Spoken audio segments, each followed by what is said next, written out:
Hey guys, how's it going? Michael Troy here. Today we're looking at XMen Alpha, A New World, A New Beginning. This was the event book that kicked off the Age of Apocalypse, like such a great classic X-Men storyline. Can't wait to show it to you. Thanks for watching. Subscribe to my channel if you're not already. Hit that like button. Let's get right into it. There's so many things to love about this. So, this was a Marvel event that I feel like this was at the point where they were starting to get a little carried away with their events, but this was such a good one. You can't be mad at it.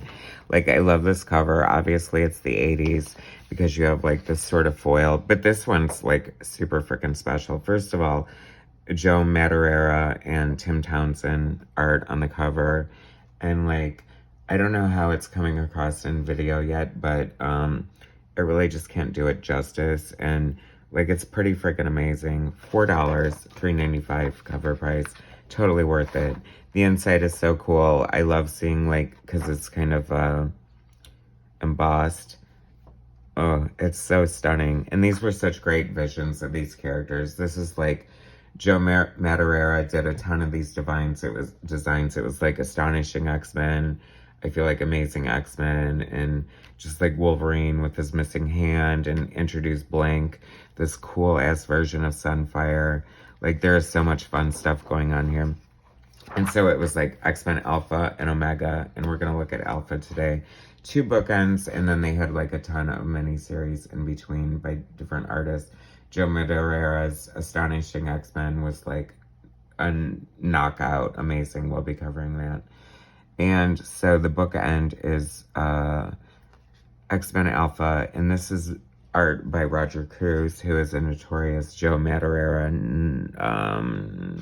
clone, who is someone who basically draws exactly like another artist.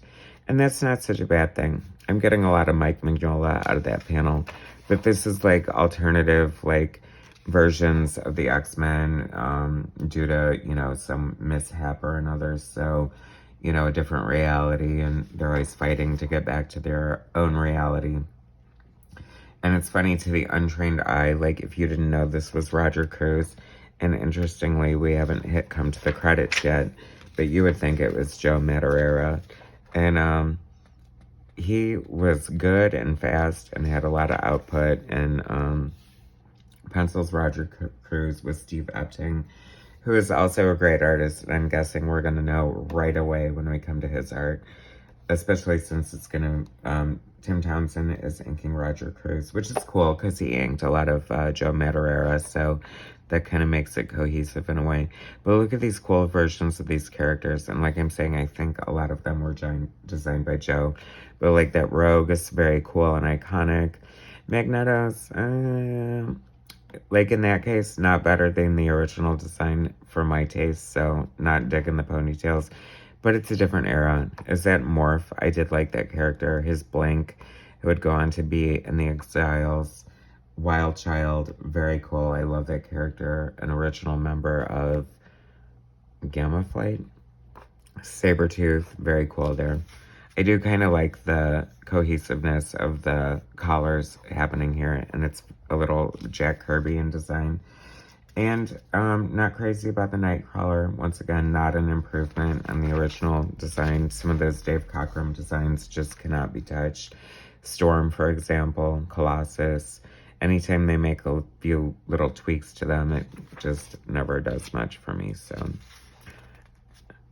Very different take on Storm. I'm okay with it, but, like, whatever. But this art is fun and cool. I feel like they redacted, or maybe redacted, it's not the word, retconned is actually the proper word. You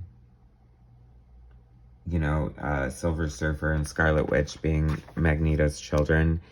Big, huge mistake. I thought it worked perfectly into the continuity. It made perfect sense. Why else would they be part of his Brotherhood of Evil Mutants? Pietro looks like Magneto. Like, his helmet looks so stupid there. I'm sorry, but not a fan of that. Beast, kind of Mojo kind of thing going there. But the art is fun. I do totally appreciate that. And I'm always giving props to anchors. I think Tim Townsend's such a great anchor. Like, this is upsetting in a way because, like, I'm seeing these, like, stupid versions of these characters. Some of them are great, and some of them are just, like this. Like, that does nothing for me whatsoever. Like, that is not an improvement on Mr. Sinister. That is making him look like he's just wearing a really weird, uncomfortable onesie or something. Ooh, that is like a gorgeous double page spread though. I'm always like in awe of like pulling off like alien technology or machinery and things like that. It always, you know, brings you back to like the legends like John Byrne and Jack Kirby, George Perez, who just had a mastery of things like that. But like I said, I do like Roger Cruz, and I think that he definitely deserves certain props. And this is looking like Dan Panosian's ink, so we might be into Steve Epting's pencils. I'm not sure. It's funny because, did we call her the nanny? Perhaps the one who was involved with kidnapping the X-94. No one can touch what John Byrne did with this character, so that is a weak effort right there. Art team, looking rushed, sorry. That's cool. That's cool. It's funny, though, because it is kind of making me just want Joe Madureira's art. And see, sometimes this like, 90s coloring was, like, a little too much. Like, I feel like it detracts from the line work of the art when it's a little too, like, hyper with the highlights and things like that. Yeah, he just looks like dumpy leather daddy. I mean, he looks like chic leather daddy when Mark Silvestri drew him initially, so. And I love Apocalypse. The best Apocalypse, of course, is Walt Simonson, who I think originally designed the character, but I don't know, he's very cool. Anyway, it was a very fun crossover, don't get me wrong. The miniseries were pretty amazing, and I will be covering some of those. But I loved this at the time it came out, and I thought it was so cool, and it's such a great way to kick off an event. So I'm not mad at any of that, and I do love, like, the strong Joe Madureira influence coming through. It's not weak by any means, I'll tell you that. Very cool. Anyway, thanks so much for watching. Please subscribe to my channel, hit like, share my content, and I'll bring you some more soon. Thanks, guys.